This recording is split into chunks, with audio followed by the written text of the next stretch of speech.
তৃতীয় এনডিএ সরকারের প্রথম পূর্ণাঙ্গ বাজেট পেশ করলেন অর্থমন্ত্রী নির্মলা সীতারামন। মঙ্গলবার বাজেটের শুরুতেই শিক্ষা এবং প্রশিক্ষণের জন্য বিশেষ ঘোষণা করলেন অর্থমন্ত্রী।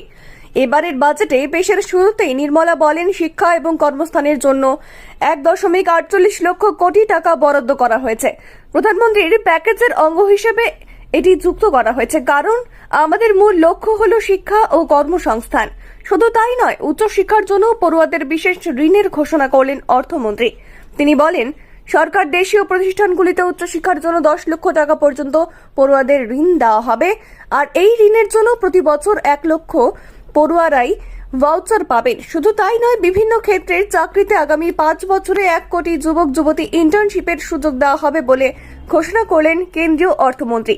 এছাড়াও এদিন নির্মলা কর্মসংস্থান ও দক্ষতা বৃদ্ধির জন্য 5টি প্রকল্পের প্রধানমন্ত্রী প্যাকেজ ঘোষণা করেছেন। শিক্ষা কর্মস্থানের জন্য 2 লক্ষ কোটি টাকা বরাদ্দ করেছেন মোদী সরকার।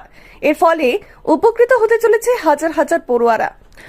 প্রসঙ্গত, 2023 সালে মোদী সরকারের কেন্দ্রীয় বাজেটে শিক্ষাখাতে বরাদ্দ ছিল 1,12,98,97 কোটি টাকা। তা বেড়ে 2024 থেকে 25-এর অন্তর্বর্তী বাজেটে হয়েছিল 1,20,627 কোটি টাকা।